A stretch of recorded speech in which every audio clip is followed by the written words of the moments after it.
자, 오늘은 이제 주기도문 강의 7번째 시간입니다. 우리 죄를 사하여 주옵소서 이 말씀을 함께 이제 살펴보려고 합니다. 제목을 좀 짧게 줄여서 적었지만 오늘 본문에 나오는 성경 구절은 조금 더 길죠. 12절 말씀을 우리가 다시 한번 읽어보도록 할까요? 함께 시작. 우리가 우리에게 죄 지은 자를 사하여 준 것 같이 우리 죄를 사하여 주시옵고, 이렇게 기도하라고 주님 우리에게 말씀해 주셨습니다. 우리가 주기도문을 주님 가르쳐 주신 이 기도를 암송하고 날마다 평소에 수시로 이 기도를 할 때 어쩌면 우리에게 가장 좀 부담스럽고 정말 솔직하게 기도한다면 기도하기 어려운 제목 중에 하나가 바로 오늘 말씀일 것입니다. 그렇죠? 우리가 하나님 저의 죄와 잘못을 용서해 주세요라고 하는 그 기도는 당연하게 하는 기도이지만 마치 그 기도에 조건이 붙어 있는 것처럼 보이기 때문에 그렇습니다. 우리가 우리에게 죄 지은 자를 사하여 준 것처럼 우리 죄를 사하여 주십시오. 그러면 내가 누군가를 용서하지 못한다면, 누군가의 죄와 잘못을 허물을 덮어주지 못한다면 우리도 용서받지 못하게 되기 때문입니다. 이 주제는 참 무겁고 어렵고 중요합니다. 그래서인지 예수님은 이 주기도문의 말씀을 가르쳐 주신 뒤에 14절과 15절에서 다시 한번 이 내용을 덧붙여서 말씀하고 계시죠. 우리 14절과 15절도 같이 읽어보겠습니다. 시작. 너희가 사람의 잘못을 용서하면 너희 하늘 아버지께서도 너희 잘못을 용서하시려니와 너희가 사람의 잘못을 용서하지 아니하면 너희 아버지께서도 너희 잘못을 용서하지 아니하시리라. 아멘. 가슴이 턱 막혀오죠. 우리 죄를 용서해 주시라고 우리의 이 죄인됨을 고백할 수밖에 없는데, 우리가 사람의 죄를, 다른 사람의 죄를 용서해야 된다는 그 전제 조건이 앞서 있다 보니까 굉장히 어렵고 무거운 상황이라는 것입니다. 여러분, 그러나 이 말씀을 오해를 하시면 안 됩니다. 하나님이 마치 우리의 죄를 용서하기 싫어하시는 것처럼 우리의 죄를 용서하지 않으시는 하나님이라고 여러분 착각하거나 오해하시면 안 된다라는 것입니다. 하나님은 용서하시는 하나님이십니다. 하나님은 우리가 용서받기를 원하는 것보다 더 우리를 용서하시기를 원하시는 분이십니다. 그래서 요한일서 1장에 보면 이 구절이 참 중요합니다. 요한일서 1장 9절도 같이 함께 읽어봅시다. 시작.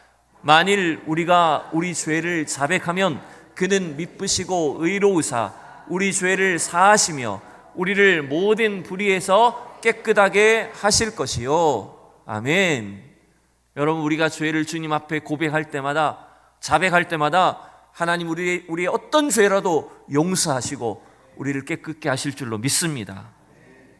그런데 왜 예수님은 이 주기도문에서 이 용서의 조건처럼 우리가 다른 사람의 죄를, 나에게 죄 지은 사람의 죄를 사하는 것을 요구를 하셨을까요? 우리가 그렇게 용서해야만 우리 죄를 사해 주시겠다는 식으로 말씀하셨을까요? 사실 오늘 이 주기도문 설교 중에 저는 제일 오늘 주제가 가장 어렵고 힘들었어요. 그렇지만 제가 말씀을 준비하면서 한번 정리했던 내용들을 여러분도 한번 차례대로 한번 흐름을 따라서 함께 상고해보는 시간이 되었으면 좋겠습니다. 가장 먼저 우리가 생각해야 될 것은 1번입니다. 죄와 용서는 우리의 구원에 있어서 가장 중요하기 때문에 주님은 이 주기도문에서 이 죄 사함에 대한, 그리고 용서와 죄 사함에 대한 가르침을 주셨다는 것을 생각해야 됩니다. 죄와 용서는 저와 여러분이 구원받는 데 있어서 가장 기본적이고 가장 중요한 주제라는 것을 여러분 기억하셔야 됩니다. 제가 퀴즈를 한번 내볼게요. 이것이 없으면 여러분의 마음은 지옥으로 변합니다. 이것이 없으면 여러분의 가정은 지옥과 같은 가정이 됩니다. 이것이 없으면 우리 교회 공동체도 지옥이 될 수 있습니다.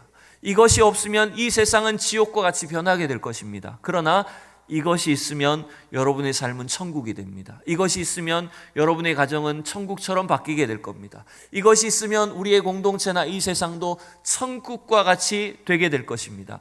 이것은 무엇일까요? 누구는 사랑이라고 하셨고 누구는 용서라고 하셨는데 오늘 제가 드린 질문의 정답은 용서입니다. 용서가 없으면 아무리 많은 것을 가져도 다투게 되고 싸우게 되고 그 사람의 삶은 지옥이 됩니다. 그러나 우리가 아무리 허물이 많고 서로에게 잘못하고 상처를 많이 주었다고 할지라도 서로에게 용서만 할 수 있으면, 용서를 주고받을 수만 있다면 그 사람의 삶은 천국과 같이 바뀌게 될 것입니다. 여러분, 죄의 용서는 단순히 우리가 그냥 관계의 회복만을 위해서 필요한 것이 아닙니다. 죄의 용서는 우리 인간의 궁극적인 문제를 해결하시고 구원하시는 하나님의 은혜를 가르쳐 주는 것입니다. 여러분, 우리가 뭔가 구원받을 만하고 착하고 의롭고 하나님 앞에 거룩한 존재라서 구원받았을까요? 아니에요. 우리는 다 구원받을 수 없는 죄인입니다. 죄인된 우리를 하나님의 일방적인 용서와 사랑으로 우리의 죄를 사하여 주셨기 때문에 저와 여러분이 구원받을 수 있는 자격을 갖게 된 것입니다. 여러분, 이 땅에 오신 예수님이 우리의 모든 죄를 위해서 십자가에 달려 죽으셨어요. 십자가에 달려서 그 손과 발에 못에 찔림으로 인해서 우리가 감당해야 될 그 모든 죄의 대가들을, 죄의 짐들을, 또 죄의 빚을 다 갚아주셨다는 거예요. 지금은 다 음식점에 가면 계산할 때 여러분 어떻게 합니까? 다 기계로, 컴퓨터로 그냥 다 계산을 해버리지만 옛날에는 현금으로 다 계산할 때는 어떻게 했을까요? 식사를 하면 그 식사 전표를, 영수증이나 전표를 주인은 어떻게 할까요? 벽에 못이 이렇게 달려 있어서 그 못에다 꽂아 놓습니다. 그러면 그 전표에 못이 꽂혀 있으면, 뚫려 있으면 그 의미가 뭡니까? 계산했다는 것입니다. 이 영수증은 계산된 것이란 뜻입니다. 여러분, 예수님이 십자가에 달리셔서 그 손과 발에 못이 찔려 있는 것은 우리의 모든 죄의 대가를 다 계산하셨다는 것입니다. 그것이 바로 예수님의 십자가의 사랑인 것입니다. 여러분, 그러나 우리가 값없이, 우리의 노력은 아무것도 없었지만 주님의 사랑으로 의롭다 하심을 받았다고 해서 우리가 받은 구원을 값싼 것으로 싸구려라고 생각해서는 안 됩니다. 하나님은 우리의 죄를 위해서 독생자이신 당신의 아들을 내어놓으셨습니다. 그 목숨으로 우리의 죄의 대가를 다 지불하셨습니다. 그러니 여러분, 우리는 이 엄청난 용서와 또 구원의 사랑을 받은 것입니다. 따라서 여러분, 우리가 이 주님이 가르쳐주신 기도를 고백할 때마다 여러분 누구를 생각해야 될까요? 우리의 죄를 짊어지시고 다 지불하신 그 예수님을 생각하셔야 됩니다. 나는 아무것도 잘한 것이 없고 주님 앞에 용서받을 만한 일말의 가능성도 사실은 없는 존재입니다.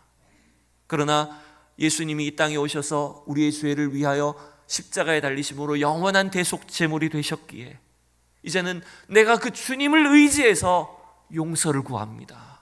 우리 죄를 사하여 주시옵소서. 여러분, 얼마든지 우리 죄를 사하실 수 있는 예수 그리스도를 생각할 수 있기를 축복합니다. 두 번째, 저는 이 주제를 생각하면서 이렇게 한번 상고해 봤습니다. 우리가 예수 믿고 구원받은 후에도 이제는 죄의 문제가 남아있는 것이 문제입니다.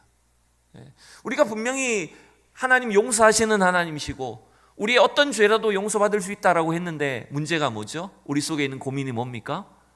구원받은 우리의 삶에 뭐가 있는 거예요? 여전히 죄의 문제가 있는 거예요. 자꾸 죄를 범하는 거예요. 죄의 영향력이 남아있다는 것이 어려운 것입니다. 그래서 결국 여러분, 우리가 우리에게 죄 지은 자를 사하여 준 것 같이 우리 죄를 사하여 주시옵소서라고 이렇게 기도해야 되는 이유는 뭐냐면, 구원받은 뒤에도 우리는 이 여러 가지 세상의 죄에 얽매여 있을 수밖에 없기 때문이라는 거예요. 그래서 우리는 이 기도를 해야 되는 거예요. 즉, 나만 용서받기 위해서가 아니에요. 우리가 모두 다 죄의 굴레 아래, 죄의 영향력 아래 놓여 있기 때문에 우리는 서로가 서로에게 끼치는 이 죄의 문제들을 서로 용서하고 해결하고 관계를 회복하기 위해서 주님이 가르쳐주신 기도로 용서를 구해야 된다는 것입니다. 여러분, 우리가 진지하게 이 주제를 가지고 우리 자신의 상황을 살펴보면서 기도하지 않으면 우리는 어떤 착각을 하냐면 어설프게 나는 충분히 용서할 수 있을 것이라고 생각합니다. 나는 지금 마음이 얼마든지 너그러우니까, 내 속에 얼마든지 이런 은혜가 있으니까 충분히 나는 용서할 수 있을 거야 라고 내 힘으로 하려고 합니다. 그러나 여러분, 거기에 큰 실수가 있습니다. 우리가 신앙생활도 마찬가지죠. 누군가를 사랑하는 것도 용서하는 것도요, 내 힘으로 할 수 있다고 생각하면 여러분, 거기에서 여러분 착각입니다. 실망하게 됩니다. 예전에 좀 옛날 영화입니다. 우리나라 영화 중에 밀양이라는 영화가 있었어요. 영화 밀양이라는 영화가 있었어요. 화면을 띄워주시면, 꽤 유명한 영화였는데 별로 보시기를 추천하진 않습니다. 우리 그리스도인들이 보면 좀 기분이 나빠지는 영화예요. 근데 이 영화는 보면 이 주인공이, 간략하게 설명드리면 주인공이 남편을 먼저 잃고 어린 아들을 키우면서 이제 살아갑니다. 근데 이 어린 아들이 유괴를 당해버립니다. 납치범에 의해서 유괴를 당하고 돈을 요구하다가 그 납치범이 아들을 죽여버립니다. 남편도 잃고 하나밖에 없는 아들마저도 이 여주인공이 잃어버립니다. 얼마나 괴로웠겠어요. 얼마나 원통했겠어요. 그런데 우연히 그 괴로움 속에서 교회를 들어갑니다. 어느 교회를 들어가서 그 교회를 다니게 되면서 소위 은혜를 받습니다. 그래서 교회에서 은혜를 받은 뒤에 자기가 경험한 이 고통과 그 괴로움을 해소되는 것처럼 느낍니다. 그래서 소위 은혜를 충만하게 받은 이 여주인공은 이제 어떻게 하냐면 감옥에 있는 그 살인범을 자기가 용서해주고 싶은 마음이 생깁니다. 용서해주고 싶은 거예요. 그래서 감옥에 면회를 갑니다. 자기 아들을 죽인 살인범을 찾아가서 내가 이제 당신을 용서해 주겠습니다 라고 이렇게 이야기를 합니다. 그러면 그 살인범이 또 막 감격하고 눈물 흘리고 이렇게 할 것을 기대했어요. 근데 그 감옥에서 만난 살인범이 어떻게 대답하는지 압니까? 이 주인공이 당신을 이제 용서해 주겠습니다 라고 말을 했더니 감옥에서 이 사람이 이렇게 말합니다. 제가 감옥에서 하나님을 믿었습니다. 하나님 제 죄를 다 용서해 주셨습니다. 이렇게 말해버린 거예요. 그러니까 여주인공은 거기서 충격을 받습니다. 내가 용서해 주지 않았는데 어떻게 당신이 용서를 받을 수 있단 말이야. 여기에 이 여주인공이 충격을 받아서 이제는 도리어 하나님께 막 삿대질하고 원망하게 됩니다. 그런 이야기예요. 그러니까 이게 참 현실적으로 보이기도 하면서도 우리가 갖고 있는, 우리가 누군가를 사랑하고 용서한다는 것이 얼마나 취약할 수 있는가를 보여주는 한 영화였던 거예요. 그림이 하나 더 있는데 뒤에 감옥에 찾아간 장면이 참 충격적인 영화였어요. 여러분, 우리가 구원받았다라고 하는 것 자체, 내가 소위 은혜 받았다고 하는 것 자체가 내가 누군가를 능히 용서할 수 있고 누군가를 능히 사랑할 수 있는 힘이 있다는 것이 아니란 걸 여러분 기억하셔야 돼요. 반대로 우리는 내 힘으로 용서할 수 없기 때문에 날마다 날 구원하신, 나를 사랑하시는 예수 그리스도 그 이름으로 용서하게 해주십시오라고 기도해야 된다는 거예요. 오늘 이 기도는 그 의미가 담겨 있는 것입니다. 우리가 지난주에 말씀이 뭐였습니까? 우리에게 일용할 양식을 주시옵소서라는 기도는 어쩌면 우리의 육신의 필요를 위해서 날마다 주님께 기도해야 된다는 것처럼 오늘 이 기도는 우리 영혼을 위해서 주님 앞에 여러분 날마다 기도하셔야 되는 제목들이라는 것입니다. 그래서 우리의 힘으로는 할 수 없음을 인정하고 날 사랑하시고 구원하시는 그 십자가의 은혜, 예수님의 사랑으로 우리도 누군가를 용서할 수 있게 해주시라고 기도하는 성도들이 되셔야 되는 것입니다. 세 번째, 저는 이 말씀을 묵상하면서 이렇게 또 이어갔습니다. 죄악된 세상 속에 사는 동안 우리는 계속해서 이 기도로 하나님께 엎드려야 한다는 것입니다. 이 말은 여러분 은혜 받을 때만 용납하고 용서하라는 것이 아닙니다. 왜 주님이 명령하셨을까요? 우리에게 죄 지은 자를 사하여 준 것 같이 우리 죄를 사하여 주시옵소서라고 기도하라고 하셨잖아요. 그것은 내가 용서할 수 있을 때만, 내게 은혜가 충만할 때만 용서하라는 뜻이 아닙니다. 용서할 수 없을 것 같고 용서할 수 없는 죄인을 향해서도 우리는 용서를 선포해야 된다는 것을 명령하고 있는 것입니다.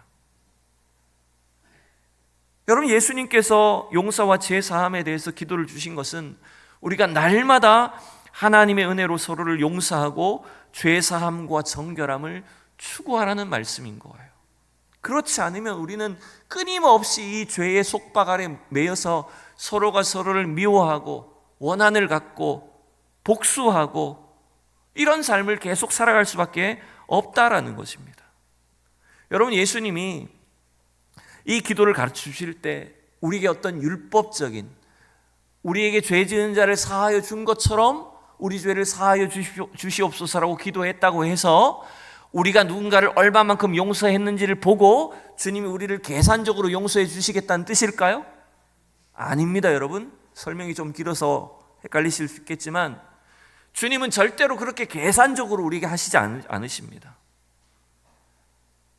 그러기에 여러분, 우리도 내가 받은 은혜 때문에 끝까지 용서를 해야 된다는 그 명령과 당위성이 주어져 있는 것입니다. 어떤 면에서는 우리에게는요, 누군가를 정죄하고 심판할 수 있는 권리는 없습니다. 우리는 누군가를 용서하고 사랑할 의무만 있는 것입니다, 여러분. 그래서 마태복음 18장에서 예수님이 베드로에게 뭘 가르쳐 주셨을까요? 마태복음 18장에 보면 예수님이 교회 안에 일어나는 죄의 문제들을 아주 단호하게 처리할 것도 가르쳐 주셨습니다. 여러분, 죄를 무조건 없는 것으로 하라는 것이 아닙니다. 이 죄의 문제가 얼마나 심각하고 위험한지를 똑똑하게 드러내야 되고 그것을 공정하게 또 잘 처리해야 됩니다. 그러나 동시에 그 죄를 회개할 때는, 용서를 구할 때는 어떻게 해야 된다고요? 베드로가 예수님께 묻습니다. 주여, 내 형제가 내게 죄를 범하면 몇 번이나 용서하여 주어야 됩니까? 7번까지 하면 되겠습니까? 베드로는 아마 7번이면 충분하다, 율법적으로 이것은 완벽하다고 생각해서 질문했을 거예요. 그런데 예수님 뭐라고 대답하셨습니까? 내게 이르노니 7번뿐 아니라 7번을 70번까지도 하라. 여러분, 7, 7이 49. 그럼 7번을 70번 하면 몇 번입니까? 490번입니다. 여러분, 490번째까지 용서하고 491번째는 용서하지 말라는 뜻일까요? 그게 아니죠. 이 말은 무한한 용서를 말하는 겁니다. 여러분, 하나님께서 저와 여러분을 구원하시고 저와 여러분을 사랑하시는 그 사랑은 무한한 은혜인 것입니다. 무한정의 은혜예요. 따라서 우리가 누군가를 용서해야 되는 이 명령도 무한한 용서를 해야 된다는 것을 가르쳐 주시는 것입니다. 그러한 용서와 죄 사함으로 여러분, 참된 사랑을 이루시길 원하십니까? 우리의 인생이, 우리 가정이, 삶이 천국과 같은 삶이 되기를 원하십니까? 그러면 오늘 이 주님이 가르치신 이 기도로 날마다 주님 앞에 진지하게 기도하셔야 됩니다. 그리고 서로를 용서하셔야 됩니다. 네 번째, 용서는 사실은 우리 자신을 위해서 필요하다는 것도 기억하셔야 됩니다. 여러분, 다른 사람을 용서하는 것은 내가 받은 은혜에 대한 보답이고 또 하나님이 우리를 용서해 주신 그 사랑에 대해서 내가 반응하는 것입니다. 그러나 여러분, 진짜 용서의 의미는 그 사람을 위한 것이라기보다는 나 자신을 위해서 용서가 필요하다는 걸 여러분 깨달으셔야 된다는 겁니다. 여러분, 만약 우리가 누군가를 용서하지 않고 미움과 원한의 칼을 내 가슴 속에 자꾸 품고 살면 누가 다칠까요? 칼을 여러분 가슴 속에 날마다 갈아가지고 여기 품고 다니면 누가 다칩니까? 내가 다치는 거예요. 그 복수의 칼날에, 용서하지 못하는 미움과 원한의 칼에 자꾸 자기 스스로를 다치게 하는 겁니다. 어떤 정신과 의사가 이런 말을 했어요. 어떤 사람을 미워하기 시작하는 순간부터 나는 그의 노예가 된다. 용서하지 못하는 원한과 미움은 우리가 그 상처와 원한의 노예가 되게 만들어 버립니다. 우리 모두가 다 경험해 보셨을 것입니다. 여러분, 누군가를 미워하는 마음을 품고 또 부부싸움 해가지고 남편에 대한 미움과 막 원망을 품고 잠이 잘 오던가요? 속 편하게 잠이 오나요? 아닙니다. 여러분, 미워하는 마음 갖고 분노를 가지면 절대로 잠이 안 옵니다. 근데 여러분, 오히려 그 분노는, 그 미움은 자기를 다치게 합니다. 자기의 건강을 해치게 한다는 것입니다. 또 여러분, 어떤 사람들은요, 자기 자신을 용서하지 못한 사람들도 있습니다. 자기의 이 낮아진 자존감과 자기의 형편과 상황 때문에 막 자기 자신을 학대하고 자기가 당한 경험과 자기가 겪은 일 뽑아요. 여러분, 용서는 여러분 먼저 자신에게 하시기를 바랍니다. 하나님이 주신 용서를 받아들이시기를 축복합니다. 자기 자신을 용서하지 못하는 것도요, 오히려 그 일은 큰 교만인 것입니다.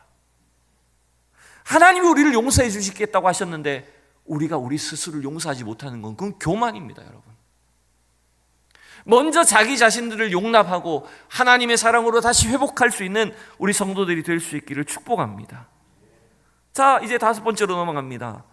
나에게 용서가 필요한 것처럼 그 사람에게도 용서와 사랑이 필요하다는 걸 여러분 기억하셔야 됩니다.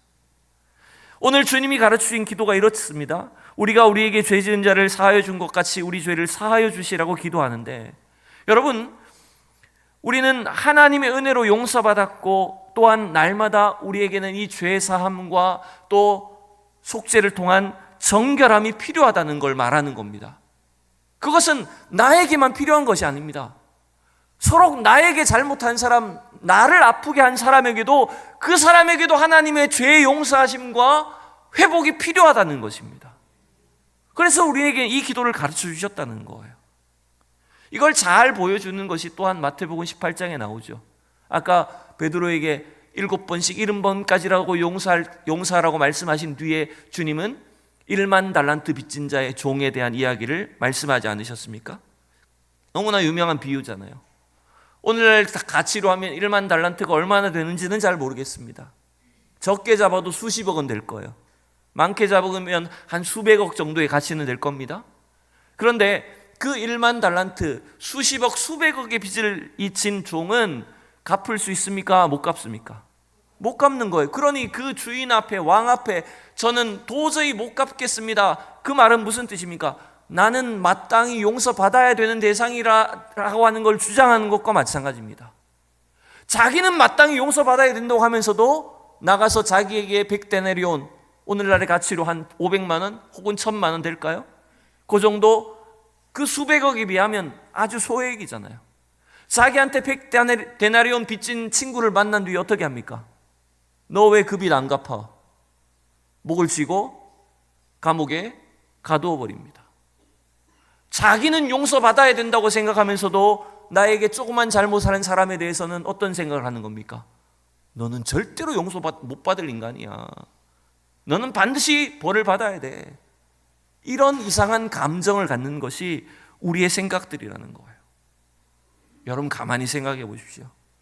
어쩌면 우리 속에 이러한 적대감이나 이상한 정의감이나 누군가를 향한 미움과 원한이 너무 많지 않을까요? 지난주에 우리나라 총선이 있었습니다. 참, 이 정치판을 보면 점점 우리가 기대할 것이 없고 소망을 둘 수 없다는 것을 느끼게 되지 않습니까? 왜 그러냐면 그 국회의원을 하겠다는 사람들이 전부 다 자기 죄를 가진 사람들이 많아요. 서로가 죄인들이에요. 근데 다 뭘 주장합니까? 내 죄는 얼마든지 용납받을 만하고 우리 편의 죄는 얼마든지 다 허용될 만하고 상대편의 죄는 반드시 까발려져야 되고 반드시 감옥 가야 되고, 그렇게 서로를 죽일 듯이 헐뜯지 않습니까? 그것이 지금 대한민국 정치판이고 우리 국민들의 수준이 그렇게 바뀌고 있다는 것을 보여주는 것이 아닙니까? 쉽게 말하면 서로 개들이 같이 똥 묻은 개끼리 서로 더럽다고 욕하는 꼴인 거예요. 여러분, 그러니 죄에 대해서는 점점 더 무감각해지고 용서는 그저 자기 자신을 위한, 자기 자신의 필요만을 위한 도구가 될 뿐이라는 것입니다. 우리 성도들은 달라야 합니다, 여러분. 세상 정치판, 세상 사람들이 그렇게 살아간다고 할지라도 우리 성도들은 다른 생각과 다른 시각을 갖고 살아야 됩니다. 예수님이 십자가에 달리신 이유가 뭡니까? 바로 우리에게 죄 사함과 용서가 필요함을 아셨기 때문입니다. 십자가에 달리신 주님이 주님, 저 죄인들을 다 심판하십시오라고 기도하지 않으셨습니다. 예수님이 십자가에서 말씀하신 7마디 말 중에 가장 첫 번째가 뭐냐면 누가복음 23장 34절이에요. 다 같이 읽어봅시다. 시작. 이에 예수께서 이르시되 아버지 저들을 사하여 주시옵소서. 저의 그들이 하는 것을 알지 못함이니이다 하시더라. 십자가에 달리신 예수님은 인류의 그 모든 죄를 고발하기 위해서 오신 것이 아닙니다. 우리 죄를 용서하기 위해 오셨고 그 죄를 용서하기 위해 십자가에 달려 죽으셨습니다.